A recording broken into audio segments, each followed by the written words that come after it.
et 2. Voilà, donc on voit bien l'arrondi qui s'est créé.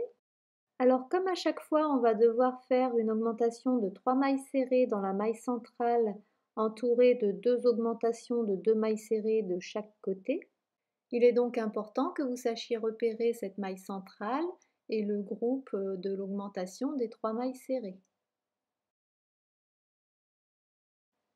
Donc ici. Mais si vous n'y arrivez pas, il y a une astuce, c'est de mettre un anneau marqueur dans la maille centrale et comme ça vous êtes tranquille. Donc j'ai trouvé cette astuce sur le blog de Shiny Happy World, dont le lien est dans la description.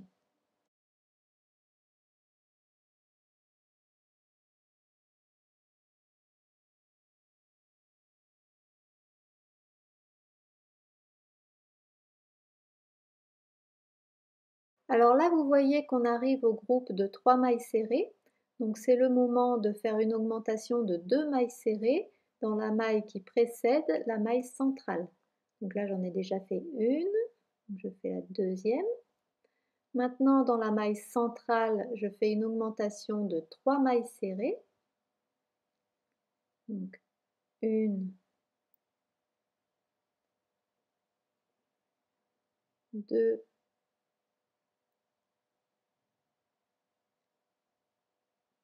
trois. Et comme tout à l'heure, vous pouvez mettre un anneau marqueur dans la maille centrale. Donc moi, je préfère repérer les groupes de 3 mailles serrées visuellement parce que ça fait beaucoup d'anneaux marqueurs, je trouve. Et puis je préfère ne garder que l'anneau marqueur qui marque le début et la fin des tours. Donc là, pour compléter ce tour, il y a 2 mailles serrées à faire en plus puisqu'elles se sont ajoutées avec les augmentations du tour précédent. Et à chaque tour vont s'ajouter des mailles serrées avec les augmentations, mais on n'a pas du tout besoin de les compter puisque la seule chose dont on doit s'inquiéter, c'est de repérer les 3 mailles serrées des augmentations des sommets. Donc voilà, j'ai commencé ce troisième tour et je fais les mailles serrées du côté jusqu'à ce que j'arrive au sommet. Donc là, on voit que j'arrive au sommet, l'anneau marqueur montre la maille centrale et puis je vais faire une augmentation de 2 mailles serrées dans la maille qui précède et puis une augmentation de 3 mailles serrées dans la maille centrale et 2 mailles serrées dans la maille suivante. Donc je commence, 2 mailles serrées dans la maille qui précède la maille centrale, j'enlève l'anneau marqueur de la maille centrale et je fais une augmentation de 3 mailles serrées. Une, deux, trois. Donc là, vous pouvez remettre l'anneau marqueur dans la maille centrale, ici, pour repérer la maille. Mais donc moi, je vais l'enlever parce que je préfère repérer le groupe visuellement. 1, 2, 3. Là, il y a le groupe de 2 mailles serrées, le groupe de 3 mailles serrées. Donc, je fais une augmentation de 2 mailles serrées dans la maille suivante. Et voilà, mon arrondi est fait. Maintenant, je fais une maille serrée dans chacune des mailles du côté. J'arrive donc aux 3 mailles serrées du milieu. Donc dans la maille qui précède la maille centrale, je fais une augmentation de 2 mailles serrées.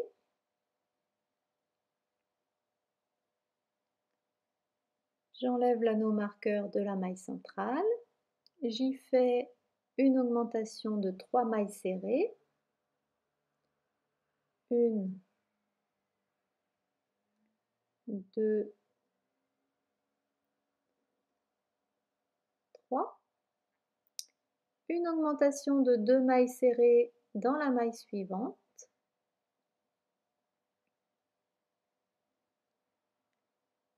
Et je complète ce tour avec une maille serrée dans chacune des 2 mailles suivantes, puisqu'elles se sont ajoutées avec les augmentations du tour précédent. Voilà. Donc on voit bien que l'ovale commence à être elliptique. On commence le 4e tour.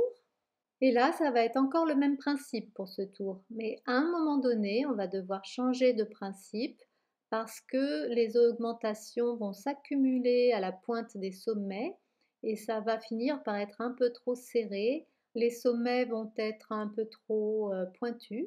Normalement, avec ce tuto et avec un fil fin, à partir du tour 5, on ne peut déjà plus continuer. Il est vraiment fait pour crocheter de petits ovales. Alors, pour crocheter un plus grand ovale, j'ai dû adapter ce tuto à partir du tour 5 dans les explications écrites et sur le schéma sur mon blog ouklouk.fr. Alors, j'arrive au sommet, on voit bien l'augmentation des 3 mailles serrées. Donc, dans la première maille serrée, celle qui précède la maille centrale, je fais une augmentation de 2 mailles serrées.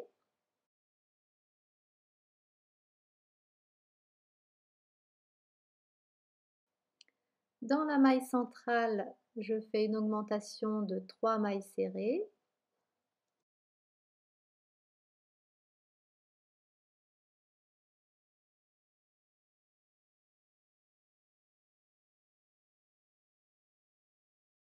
Et dans la maille qui suit, donc là, comme les augmentations commencent à se serrer,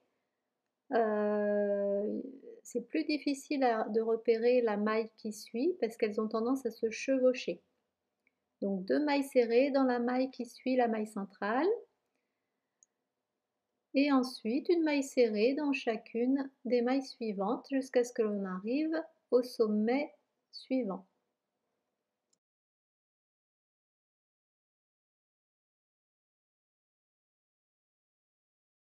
Donc voilà, j'arrive bientôt au 2e sommet. Donc là, c'est encore facile de repérer les 3 mailles centrales. Donc 2 mailles serrées dans la maille qui précède la maille centrale.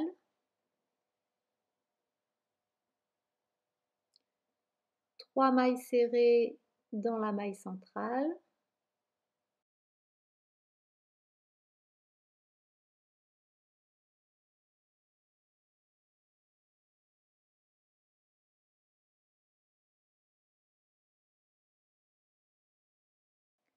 Et donc 2 mailles serrées dans la maille suivante, mais vous voyez là ça commence à se chevaucher, on voit bien que la maille suivante est un peu cachée par la 3e maille serrée de l'augmentation précédente. Donc c'est pour ça que on va devoir changer de principe bientôt. Donc je finis le tour en faisant une maille serrée dans chacune des mailles suivantes. Donc on voit bien que la forme elliptique devient de plus en plus pointue au sommet. Alors à partir du tour 5, lorsque j'utilise un fil plus fin, j'adapte déjà le tuto parce que ça en a déjà besoin. Comme vous pouvez le voir dans l'article de l'ovale elliptique sur mon blog, dont le lien est dans la description. Alors que là, avec un fil plus épais, je pense que ça peut encore attendre un tour.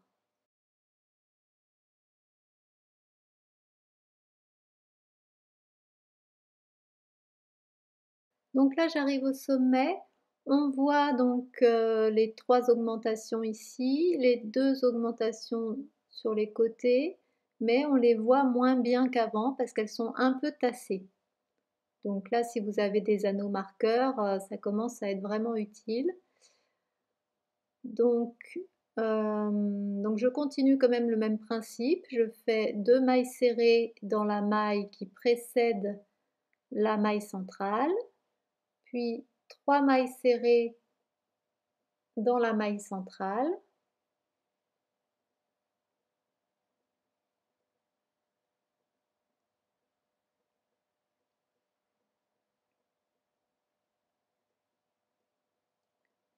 Et 2 mailles serrées dans la maille suivante.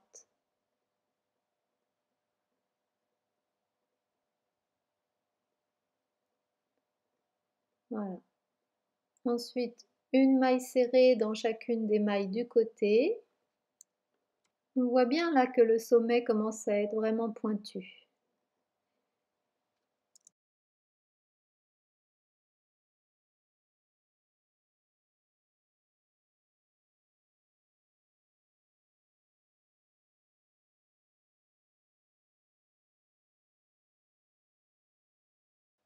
Donc là, c'est plus difficile de repérer les 3 mailles centrales, mais elles sont là.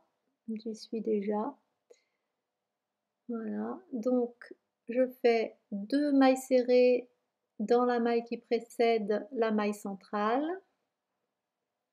Ensuite, une augmentation de 3 mailles serrées dans la maille centrale.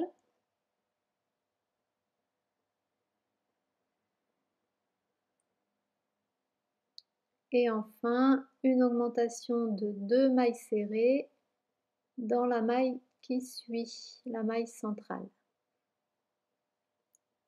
Voilà. Et puis une maille serrée dans chacune des mailles suivantes.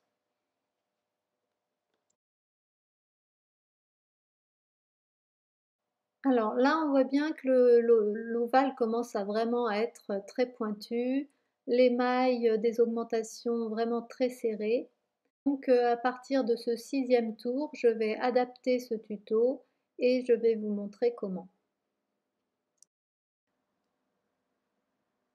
Donc je fais une maille serrée dans chacune des mailles du côté.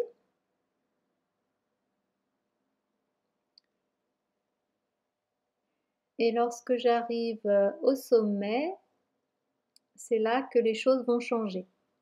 Alors ici, j'ai les 3 mailles centrales.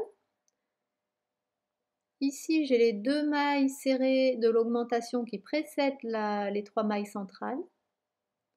Donc je vais mettre un anneau marqueur dans la maille centrale pour que vous compreniez bien. Et puis moi aussi, ça va m'aider. Voilà. Donc là, ici, là, j'ai les 3 mailles centrales. Et juste avant, j'ai les 2 mailles serrées de l'augmentation qui précèdent les 3 mailles centrales. Eh bien, dans la 2e maille serrée de l'augmentation qui précède les 3 mailles centrales, c'est là que je vais faire une augmentation de 2 mailles serrées. Donc juste avant les 3 mailles centrales.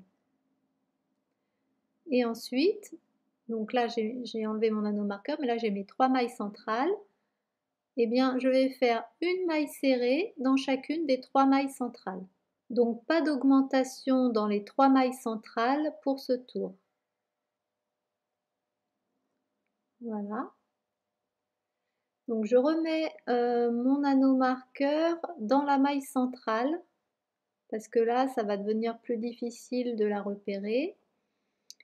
Et donc dans la maille suivante, celle qui est après les 3 mailles centrales, je fais une augmentation de 2 mailles serrées. Une, deux. Donc là, on voit qu'on a récupéré un arrondi plus doux et des mailles moins serrées.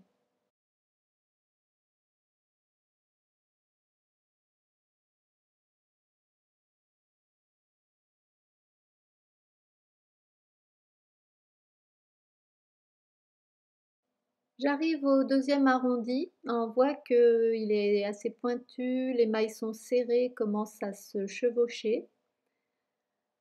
Donc je suis presque au niveau de l'augmentation des 2 mailles serrées avant l'augmentation des 3 mailles serrées. Donc ça c'est la maille centrale. Là j'ai l'augmentation de 2 mailles serrées. Donc dans la première maille serrée de cette augmentation, je fais une maille serrée. Et dans la 2e maille serrée de cette augmentation, je fais une augmentation de 2 mailles serrées.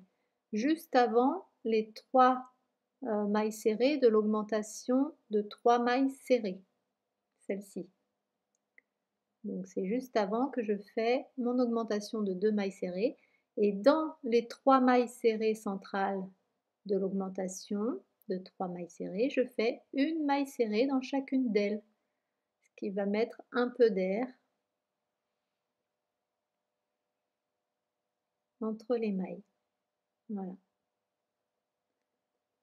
Donc je remets mon anneau marqueur dans la maille centrale.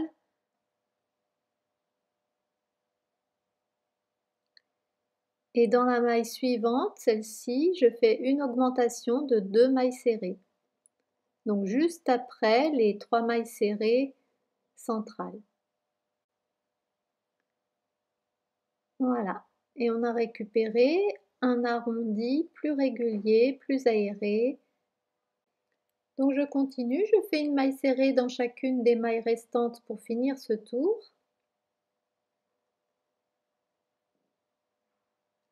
Et je commence le 7e tour. Donc une maille serrée dans chacune des mailles du côté. Et là, pour ce tour, on va recommencer le principe d'origine. Alors, j'arrive au sommet, j'ai mon anneau marqueur dans la maille centrale, ici. Et donc, juste avant la maille centrale, je vais faire une augmentation de 2 mailles serrées. Donc ici, une, deux. Dans la maille centrale, je fais une augmentation de 3 mailles serrées. Une, deux, trois.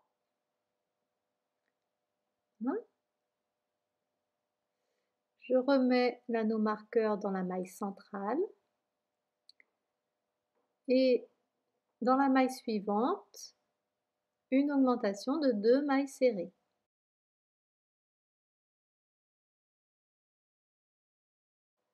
Voilà, ensuite, je fais une maille serrée dans chacune des mailles du côté, qui sont de plus en plus nombreuses.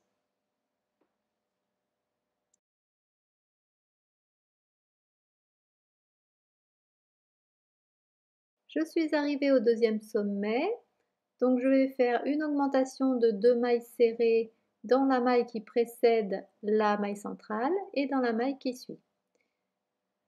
Alors déjà, une augmentation de 2 mailles serrées dans la maille qui précède la maille centrale.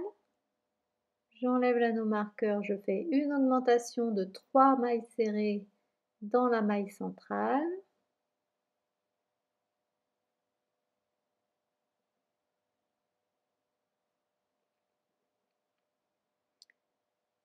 Et dans la maille qui suit, une augmentation de 2 mailles serrées.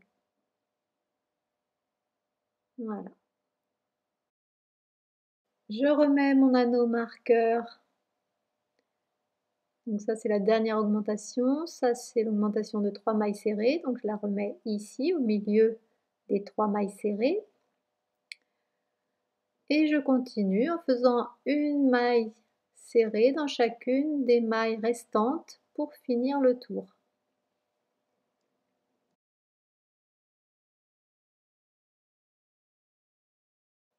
Voilà, j'ai déjà un bel ovale elliptique.